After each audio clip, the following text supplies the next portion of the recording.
Bismillah ar-Rahman ar-Rahim. Assalamu alaikum and a very warm welcome, everyone. I am Kamran Mirza, your host for today's conversation, and I'm truly delighted to have you with us for this important session, the discussion with writer series organized by Idraak Foundation.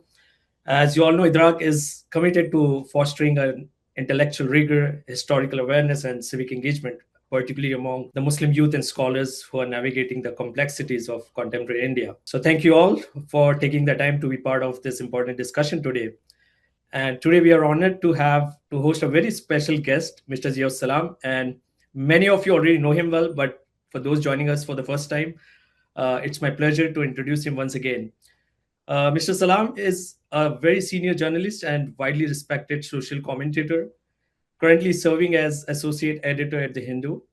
For over 2 decades, he has been one of the most thoughtful and incisive chroniclers of the social and political experience of Indian Muslims. His body of work is both extensive and influential and includes acclaimed titles such as Saffron Flags and Skullcaps, Till Talaq Do Us Part, The Lynch File, Women in the Masjid, Inside the Tablighi Jamaat, Madrasas in the Age of Islamophobia, and Shaheen Bagh From Protest to Movements, among others.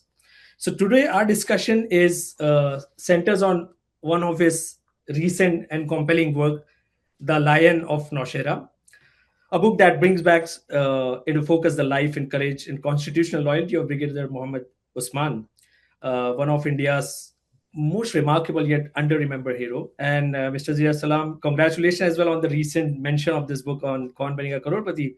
It's wonderful to see this story getting mainstream recognition. So, Mr. Salam, thank you so much for joining us today once again and for your continued contribution to public discourse. Thank you very much for having me over, and it has always been a pleasure to interact with you and to be at the forum of Idraak Foundation. You guys are doing a wonderful job, alhamdulillah. May Allah Ta'ala reward you handsomely for it. Ameen, Jazakallah. And it's always a pleasure to have you. So, moving on to your latest, but one, I would say. Latest but one. My latest book is coming in the market tomorrow. Oh, mashallah. That's great. So it's about the stories from A Minute a Day, it is called, and it's basically A Minute a Day is basically about reading one verse of the Quran and applying it to your life every day. But talking of Naushera, yes, it is latest but one. So for the viewers that joined just now, we are discussing Mr. Ziya Us Salam's book, The Lion of Naushera. So Mr. Ziya, in your book, you say that Brigadier Osman is a hero who was never in the spotlight, right? Why did you feel this was the right moment to bring this story back to the nation? And what was your motivation to write this book? And why Brigadier Osman? I think my answer would be many layered, and you might consider it a cliched at one level, but it is actually honest. One fine morning, I was just taking a walk in my colony, the kind of walk which middle class uncles take to make sure that their wobbly knees are still in place and they can walk a distance.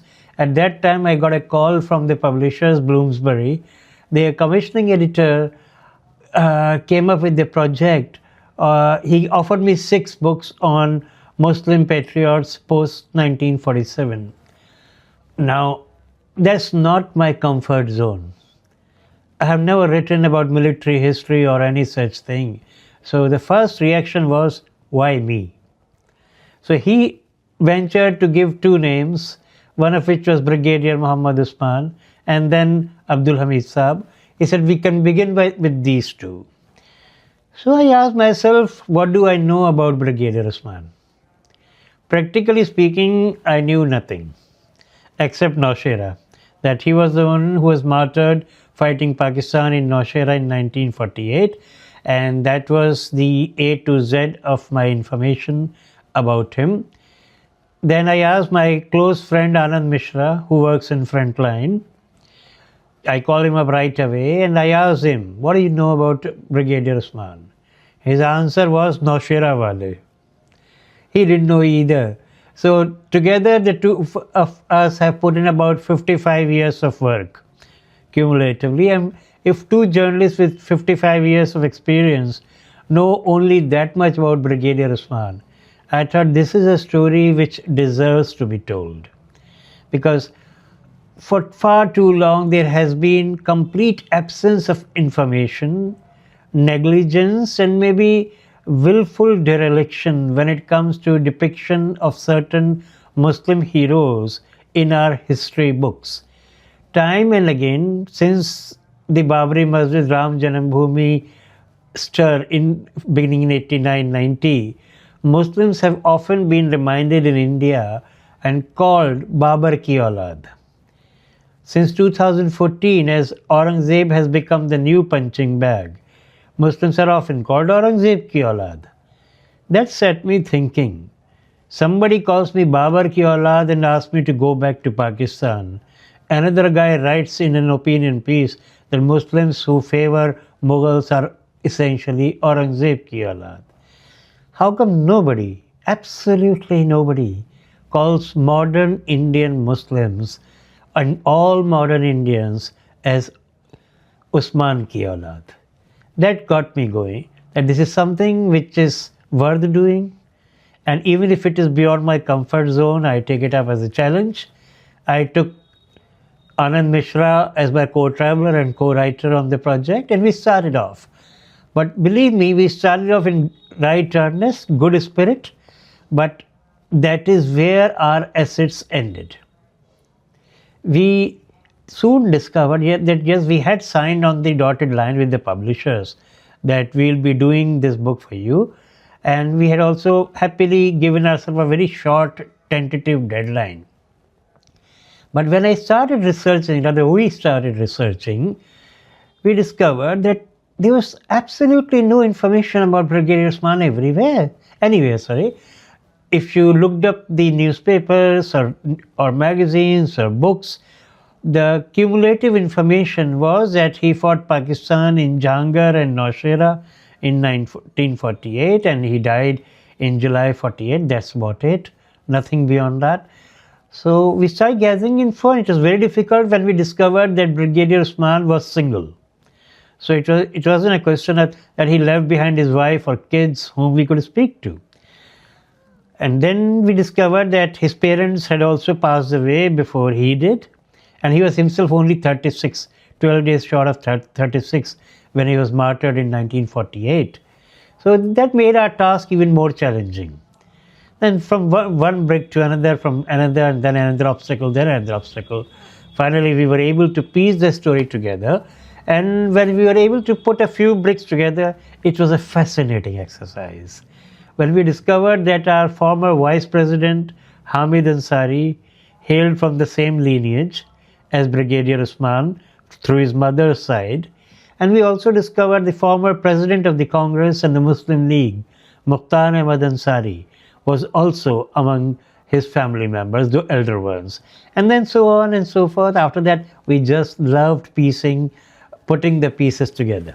Interesting, yeah. So since you mentioned that very little has been there out there in the public domain on Brigadier Osman life beyond the Battle of Naushera, and whatever exists is exaggerated legends or conflicting accounts. So, how did you and your co-author, Mr. Anand Mishra, like separate facts from myths and reach the closest possible truth in this scenario, like scarcity of information, and there are very conflicting legends out there, right? And how did you guys divide the research and writing process between you?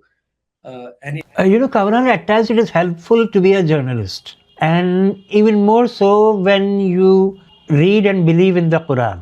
The Quran tells us through Surah Hujurat that you must cross-check any information you get, lest you regret later. And that is a principle we applied when we got any information about Brigadier Usman or his family. His family members' accounts also were not exactly waterproof. Somebody said one thing, another guy said another thing. So to get to the root of it all, we essentially relied on two individuals. One is their family historian and former Congress member Yusuf Ansari Saab. And then we relied on the former Vice President Hamid Ansari Saab. Now with Hamid and Saisa, we had a bit of a setback. When we first met him, he was hale and hearty, and he shared some info about Brigadier Usman.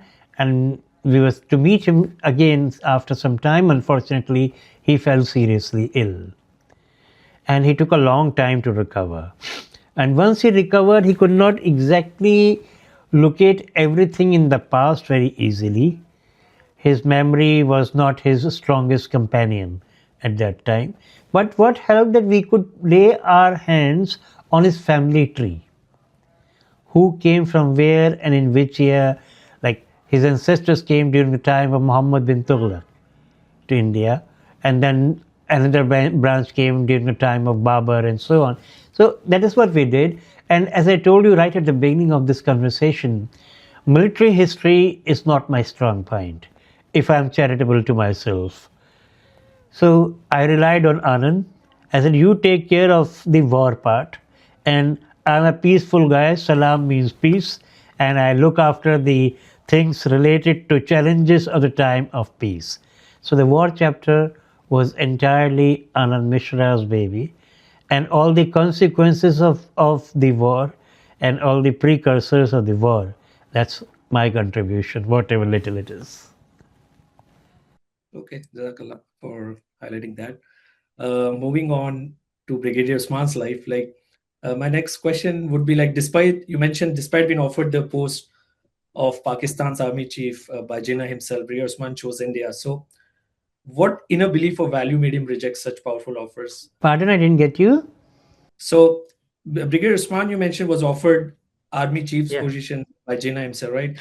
So, what inner belief or value made him reject such powerful offers? It's a very simple case. When you love your motherland, nothing matters. You are born in a particular country, you love the country, and you want to serve that country, and you want to die in your country. Yes, he was offered possibly the highest position in Pakistan in their army, and when he stayed back in India, there was no guarantee initially that he could even be a part of the army. Forget about getting promotions or rising to any level in the army. Though if he had not passed away in 1945, he would have probably risen to be the chief of the army staff, as he was 3 days senior to Sam Manekshaw, who did become the chief of the army staff. But when Brigadier Usman decided to stay in India at the time of partition, it was a rare action on his part, rare gesture on his part. He and E. Habibullah were the only two officers who opted to stay in India. All the other officers had shifted their allegiance to the newly created state of Pakistan. And when these two gentlemen stayed in India, initially there was a lot of confusion about their status. They were told that yes, you can stay in India, but you cannot be a part of the army. You can be a civilian, yes, but you cannot continue to discharge your responsibilities in the army. That is when they met Pandit Jawaharlal Nehru. Then they met Sardar Patel also, Maulana Abul Kalam Azad as well. And there was a lot of interaction with the Viceroy at that time. Finally, it was decided that they can continue to be in the army, they can continue to serve in the Indian army. And as a vote of confidence that yes, Muslims were as much a part of India as any other community, Jawaharlal Nehru made sure that he was posted to Kashmir, which was obviously a contentious zone at that time, with Pakistan never too far away from staking claim to the territory in Kashmir. And Habibullah Sahib was sent to Assam. I had a follow-up question, but I think you covered a part of it. So you mentioned that a lot of Indian leaders were uncomfortable with Muslim in the top defense roles. So how did Brigadier Usman deal with this atmosphere while deciding to stay with India? You think of it from his perspective. It would have been a very difficult decision for him to stay on in the Indian army, and only his overriding love for the nation guided him through on such a subject. Because you must understand that he was part of the Baloch regiment before independence, and 10th Baloch Regiment. And when the Pakistan Army was created, Baloch Regiment became the part of the newly created Pakistani Army. And he shifted his allegiance to Dogra Regiment. Yes, he shifted his allegiance to Dogra Regiment to be a part of the Indian Army. But think that he was face to face with many of the Jawans and officers with whom he would have trained, with whom he would have spent good years of his life, maybe cracked jokes and shared many strategies of war. Suddenly, his compatriots were on the other side of the fence. It's not easy to ask your Jawans to be ready to shoot your own friend, somebody with whom you have grown up, somebody whom maybe you have idolized also, about whom you have for whom you have great respect. So it was an emotionally turbulent time for him, but he came through the test by opting for India, and not just opting for India, but also foiling Pakistan's overtures in Jammu and Kashmir, as we know through the battles of Jhangar and Naushera. Moving to his leadership and connection with the army, what you mentioned a few incidents like Brigadier Usman replaced the religious greetings with Jai Hind to unite soldiers from different backgrounds. How bold was this move in those time, and what did it say about his leadership? I suppose it was the call of the hour. What he did at that time when he asked the soldiers to greet each other with the slogan of Jai Hind. It was a need of the hour at that time because most of his Jawans were non-Muslims, Hindus. Only a few of them would have been Muslims, and they were communal riots at that time, if you remember. In 1947, Punjab was all ablaze. Good part of Jammu was all ablaze. Delhi was never too far from a communal riot. Good parts of Haryana and Uttar Pradesh also were part of the communal furnace at that time. At such a time, it is inconceivable to think that the soldiers would not have been concerned about their family members and about the larger civil society, where the battle lines were clearly drawn on the lines of religion. How do you unite all those soldiers from different backgrounds and make them understand that you are fighting for your motherland? That is where the cry of Jai Hind came in useful. Also, equally, he understood that his Jawans were Hindus. So he asked all of them to fast on Tuesdays, and he fasted with them. One consequence of such an action was Jawans felt that he was one of us. Our brigadier was one of us. He was not just another Muslim. He was very much a part of our battle with Pakistan, and we are all in it together. It promoted that sense of unity, fraternity, brotherhood. At the same time, it also helped the poor people who did not have enough to eat. The food which they saved on Tuesday was distributed among the poor so that the poor could have one or two decent meals every Tuesday. It helped that way at a human level. It also helped the fact that the army stayed very united in the face of all the challenges. See, another interesting incident which you mention in the book is Brigadier Usman ordered action against raiders hiding inside a mosque, saying a place of worship loses its sanctity when used for violence. So, how does this incident define his sense of justice, and what does this moment teach us This about the difference incident and between this action, issues of religion? I would say, was a follow up of his decision to stay in India. He did not think that religion was paramount or patriotism was the monopoly of any religion. You could be from any religion in India, Hindus or Muslims or Christians or Sikhs or even atheists, but when it came to the motherland, you are all one. That was his mindset.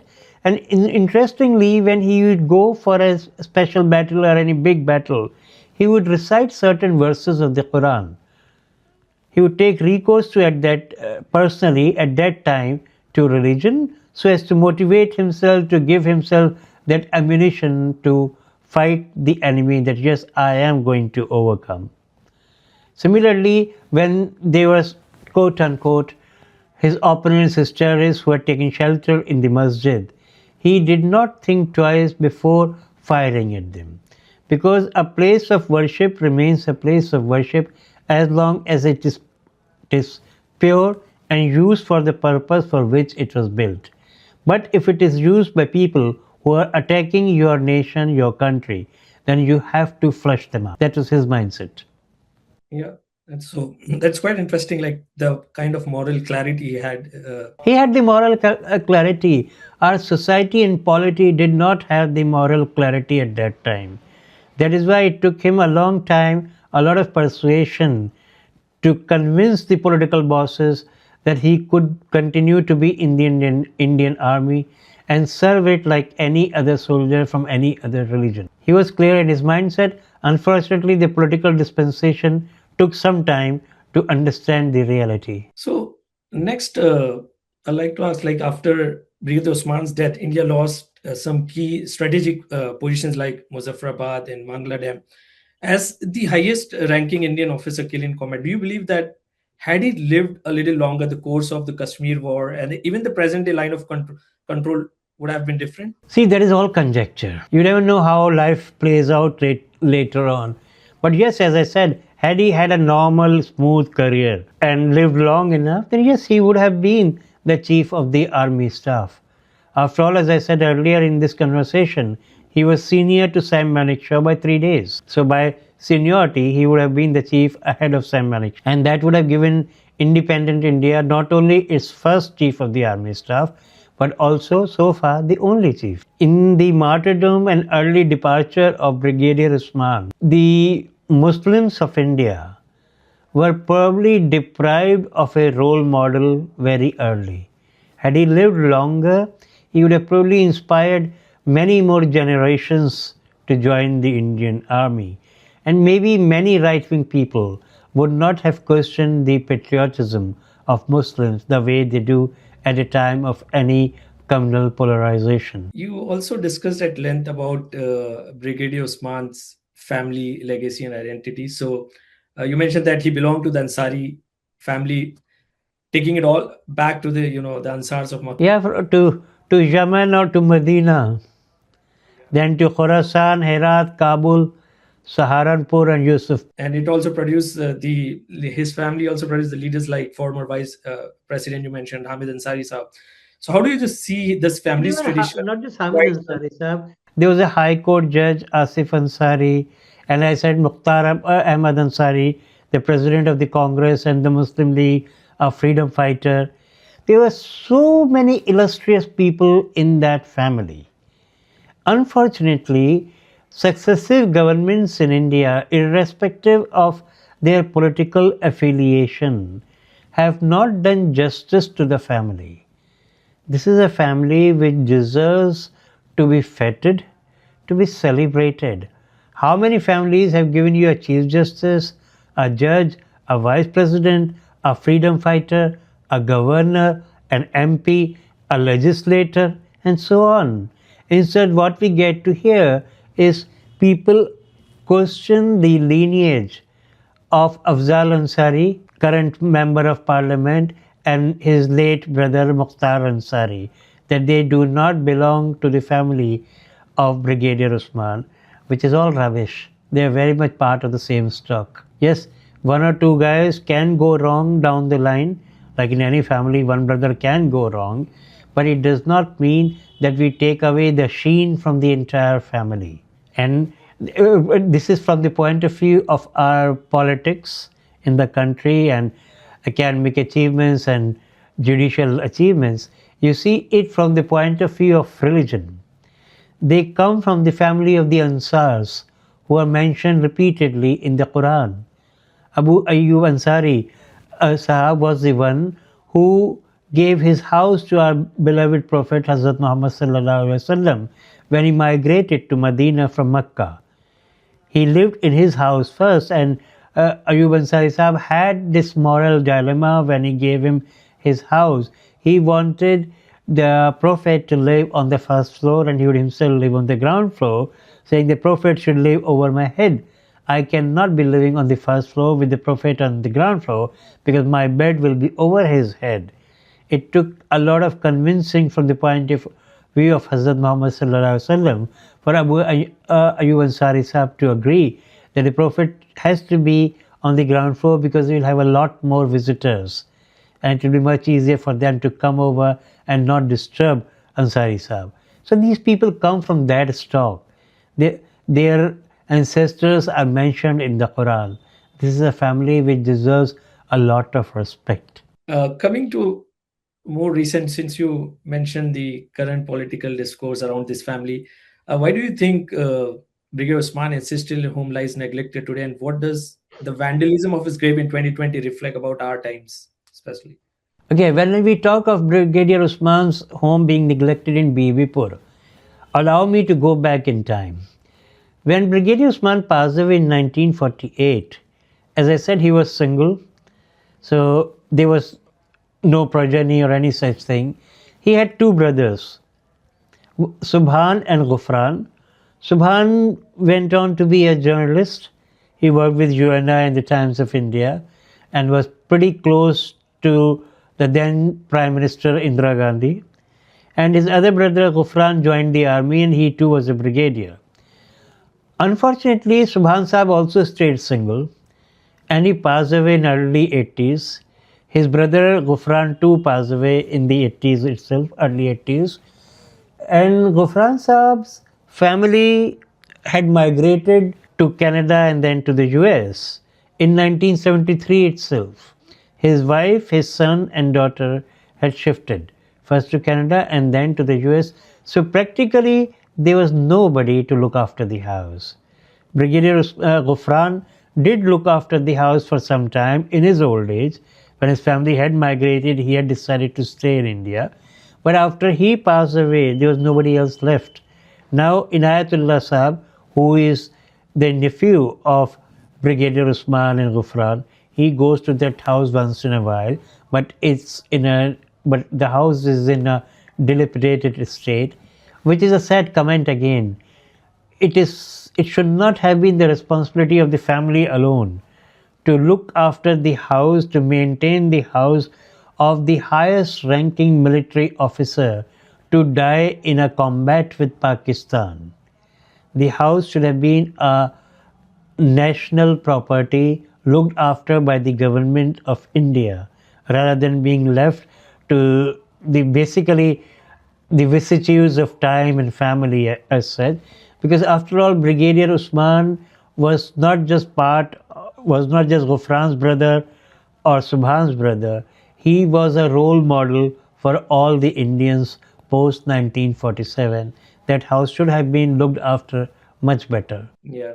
And any comment on the vandalism? I think you've mentioned it at length in your book. So, See, as I said again, the reality today is many people, misguided right wing youngsters, associate patriotism with one religion. And if you do not belong to that religion, you cannot be a patriot, you cannot be a true nationalist, you cannot love your motherland, blah, blah, blah. So at the time of COVID, when they saw the names Usman written and Mukhtar Ahmad Ansari written, these guys are not well read, no? They do not know their history. They vandalized the tomb of Mukhtar Ansari Sahib and Brigadier Usman Sahib, both of them located in Jamia Millia Islamia, near what is now called Batla House in that cemetery. Fortunately, the army repaired Brigadier Usman's tomb immediately and not much damage was done beyond a couple of slabs being removed, and for some time the gates etc. were damaged, but they were promptly repaired and things went back to as they were. But that little attack says a lot about the society we are today, where vandals are let loose and they have their own way irrespective of the law of the land, and often we find they have political backing. If not overt, then at least covert political backing is there, and the police also tends to read the writing there and they're allowed to do their mischief. It's only much later when they've departed from the scene that remedial action often takes place. We see that in many attacks on places of worship, many attacks on the life and properties of Muslims in India. The police does come into play, but much after the incident would have taken place. It was something similar in 2020 when Brigadier Usman's last resting place was desecrated. Uh, Also, in your book, you dedicated a chapter on Bollywood, and so you mentioned that Indian cinema has failed to seriously tell Brigadier Osman's story. So, why do you think it's the case? Why would it not be the case? If you have watched any Hindi film over the last 10, 20 years, or if you have ever watched a Hindi film, you will understand the answer why it has not been made. First and foremost, our Hindi cinema in the past, not that it is much better now, has been escapist, where the hero and the heroine rush to Switzerland to sing a couple of romantic songs. They have their differences. Ultimately, everything comes together very well for both of them, and they live happily ever after. Brigadier Usman had no girlfriend. He had no wife. So how could Hindi cinema, with its very limited understanding, make a film where there would be no heroine? In the 80s, one film was announced with Vinod Khanna as the lead and Sridevi as his heroine there, and the film was shot for 4 reels.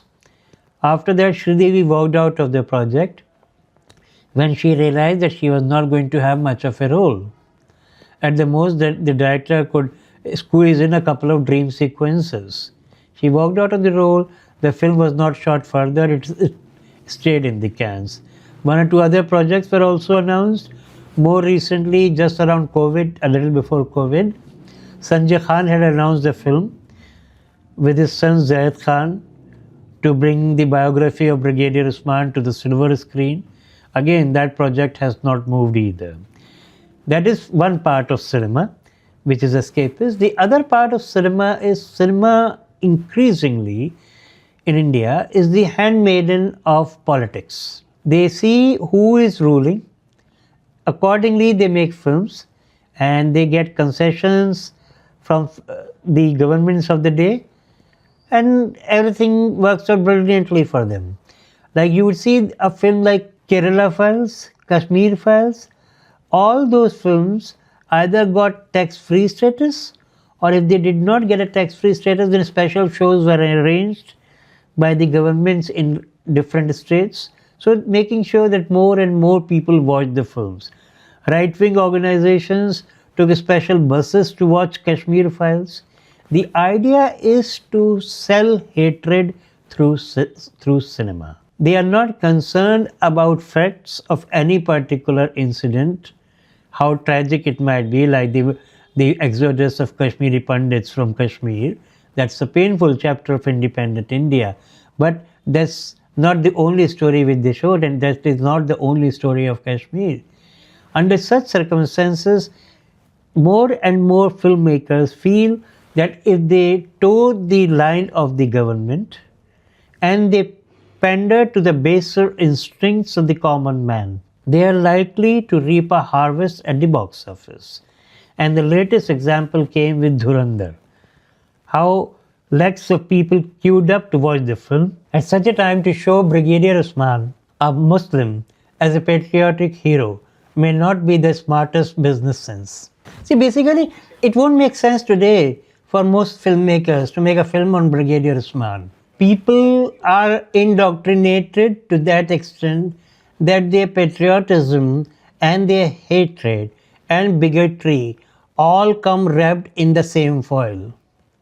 Where does a Muslim patriot fit in there? Yeah, makes sense. And has, like, after writing this book, has any, maybe the OTT documentary maker or someone has reached out to you? Is there There was a there is documentary any made case? on his life earlier for the BBC. A documentary was made, and that is the only film which has been made on Brigadier Usman. See, the unfortunate part is that it's not just the filmmakers. We Indians, thanks to our political bosses since 47, now I'm not excluding the Congress or other parties from it, have not proved to be worthy next generations of our heroes. Why should we be reminded only about what happened in 1857 or what happened during the freedom struggle. Yes, we have to know our freedom struggle. But we should also be told about people who built India from scratch post independence, who fought for India against China, against Pakistan, who laid down their lives for India. How many Indians know the names of the soldiers who have a brick named after them at India Gate today? Why aren't youngsters taught about each one of them in their history books or their general knowledge books? Why should our history books begin by saying, when did the Aryans come to India? Who was the greatest Mauryan ruler? Who was the greatest Mughal ruler? All that is fine, but why do you forget contemporary heroes?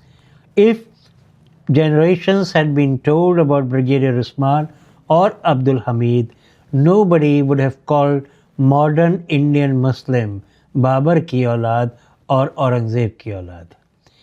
This kind of trajectory, this kind of name calling stems from both bigotry and ignorance.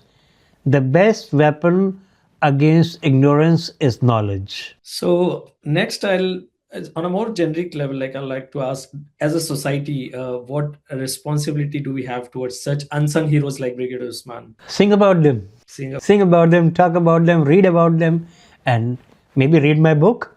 Take it to more and more people as you are doing. But honestly speaking, at a more sincere, more serious level, it's important that all of us read.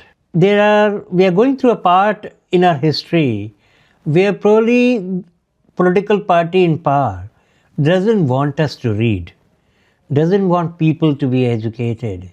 We just had a sad case in Jammu and Kashmir where a medical college, Vaishno Devi College, was de-recognized for medical education after some 42 students of the Muslim community got admission through merit.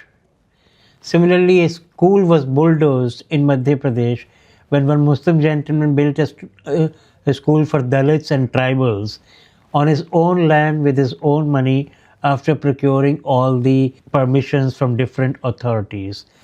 That is why we also see these repeated attacks on Jawaharlal Nehru University, Hyderabad Central University, and every university which promotes free thinking, which encourages you to ask questions, which doesn't expect you to be a mere technocrat who would be concerned about his paycheck at the end of the day and toe the line of the government very happily without raising questions. That is why we have a government which, instead of opening schools for the underprivileged, is concentrating on building statues of some of their founders, some of the freedom fighters, but not building schools for the kids. At the same time, is giving, instead of giving a pen and pencil into the hands of every Indian, they are giving a begging bowl to 80 crore Indians who survive on a monthly dole of 5 kilograms of cereals given by the government. If 80 crore people of this country do not have 2 meals a day, do you think they would be in a position to pursue education? They have been denied their right to livelihood. They have been denied their right to pursue education. They have been denied their right to dream.